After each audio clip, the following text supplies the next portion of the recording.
Aloha and welcome to Koa Studio. So in this video, I'm going to be making a version of this. Now what is this? This is a knife from Papa New Guinea. And if you're wondering where Papa New Guinea is, here's a nice little map. Papa New Guinea is north of Australia, west of Solomon Islands. Now most of the work that I do is based off of Hawaiian and Polynesian art, weapons, but I do like to do research into surrounding islands, Micronesia, Melanesia, and areas like that, which is where the Papa New Guinea islands are. This is a pretty cool design. It reminded me a lot of the Mayan makuaro mixed with the Hawaiian leo mano, so it's kind of a mix between those cultures. And this piece is actually really old. The piece here is, according to at least the record when I was doing my research, was a few thousand years old. Obviously it's heavily degraded, but it did show signs of use in the research paper that was done on it, which means that the knife was definitely not decoration only, it was used. Now my version of it is going to be a little bit different. I'm not making it exactly like that for a few reasons. One, I want to give mine a little bit more of my personal art style, so I want to introduce some of my own styling. And the piece of koa that I have for this piece is a little bit smaller, it's kind of thin, and so I can't quite get the expanding design that it had on it, where the top of it was larger and it got thinner as it went down. So mine's going to have more of a parallel. It's going to be about the same thickness from one end all the way to the other, with the exception of the handle. But I'm super excited to work on this piece. I had a really busy last few weeks, and so I didn't have as much time to work on it as I wanted, and it took a little longer than was expecting, but I finally got it done, and man, did this thing turn out absolutely gorgeous. So I'm just super excited for it. So the first couple steps here are just going to be general shaping, hogging away material, and getting it ready to sand and do finishing work.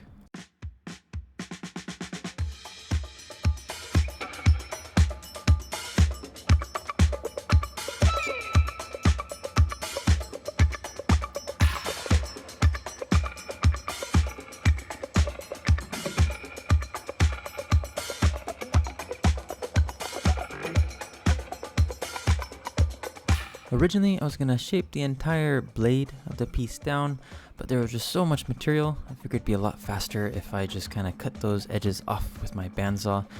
The reason why I didn't cut them completely through with the bandsaw is I wanted to make sure I didn't cut too deep, and so I just cut them along the line of it and then removed the rest of it with the angle grinder, which actually worked out pretty well. The only thing to do after that is going to be shape. I say the only thing to do. There's an enormous amount of work and shaping to do after that, but that did save a lot of time in removing the majority of some of that waste material. This next step here took a really long time, and the funny thing is this is still part of the initial rough shaping. I still have an enormous amount of work to do on this, and even after I cut in these chamfers and get them nice and clean, I still will need to go back and sand them, finish them up, as well as when I sand the faces of the blade. I'm going to have a lot of work to go back and correct these, and so there's just so much work left to do, but sometimes it's enjoyable, other times it's not. This time it was actually quite relaxing. It was a lot of fun, even though it took so long.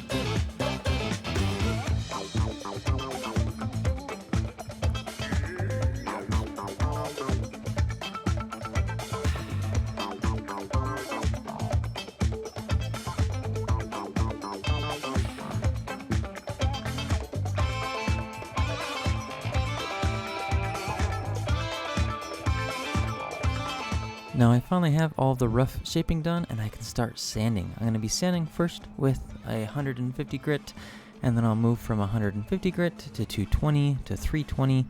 And I think for this piece, I'll probably stop at 320 grit rather than moving on to, say, a 4, 6, or even 800 grit. I don't think it'll need that high of a grit. But before I wanted to go too far on this, I wanted to clean up this section here, and I I made a terrible mistake. Luckily, it was something I was able to recover from. I would have been very disappointed if I wasn't able to. So you can see here I'm trying to clean this up with my chisel, and I knew it was going to be risky going at the angle that I did here at the end. And sure enough, I was trying to be careful, trying to be light, but because at the angle of the wood and where the grain is, I completely popped that off, and I was so mad at myself because this is something that I shouldn't have done. I knew I shouldn't have done it while I was doing it. If you don't have it braced and you're going with the grain like that, it's just gonna pop off. Luckily, it was a fairly clean break, and so I was able to get some wood glue and reconnect that, and then I'm gonna use a little bit of CA glue with quickener to hold it in place. It's kind of an awkward spot, and so I didn't really have a way to clamp it, so I just kind of pushed it firmly with my thumb and then used the CA glue to lock it in place. And while that's drying, I can go ahead and keep working on the remainder of the piece.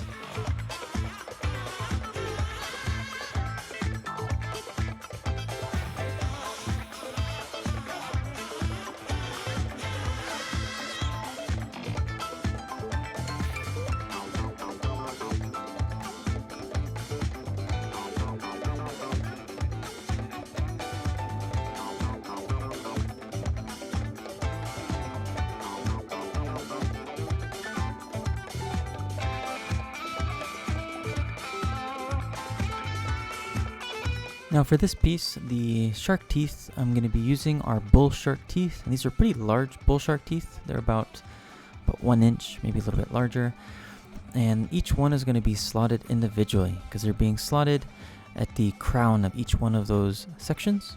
And so wanting to both make sure they have a nice tight fit and wanting to actually match the image. So on the image, the wood almost had a seamless transition between the edge and the teeth, which was really impressive, especially for how old the piece is. And so wanting to match that, I'm trying to make sure that the teeth are as tight of a fit as I can make between the coil wood, the ridges, and the connection point. So this took just a little bit of time, being a little bit careful with that, but I was able to get it done. And I'm going to be using the same method that I use for pretty much all of my work. It's going to be put into place with a little bit of epoxy. And then after the epoxy dries, I can drill the teeth, drill the wood, and lash it into place.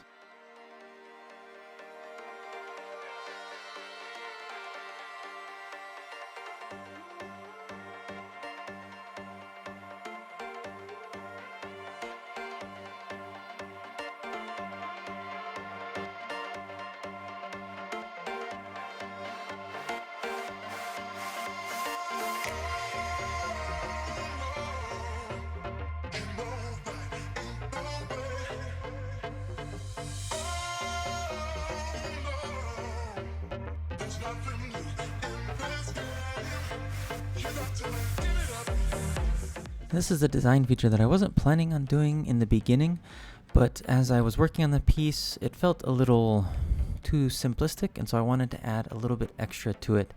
And so what I came up with is I'm going to be putting some mother of pearl inlays into the blade. It's going to have 3 dots on each side, a large dot in the center with 2 smaller dots surrounding it, and that'll be on both sides of the piece.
After finishing putting in the inlay and sanding everything down to 320 grit, I finally have it ready to oil. And I'm going to be using tung oil, which is the same oil I use on pretty much everything that I make.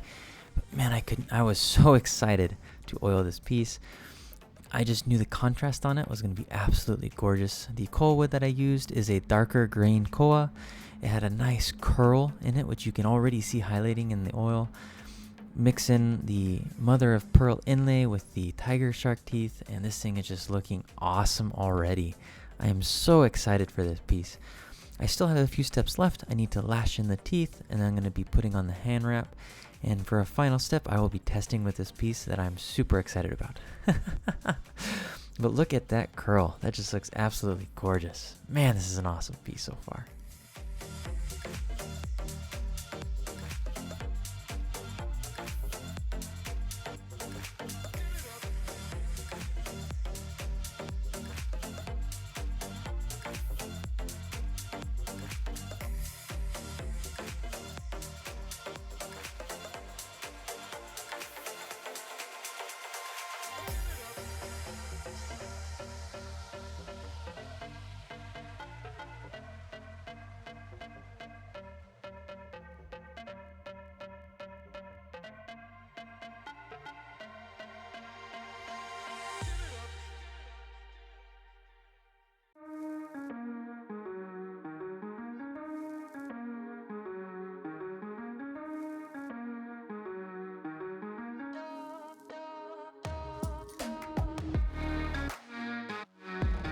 Here is the finished piece.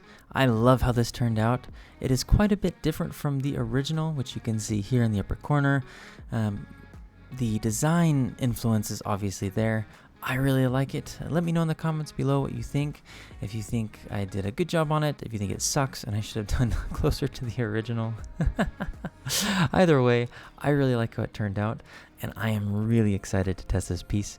I'm going to be testing it on some ballistics gel, but I recently got a new mold, so I was able to remold the ballistics gel that I have from just the boring square blocks into this torso, which is awesome. At least I think it's awesome. Now, I did make a mistake in that after I was testing with this piece, I forgot to hit record when I was looking at the actual damage that it did to the ballistics gel.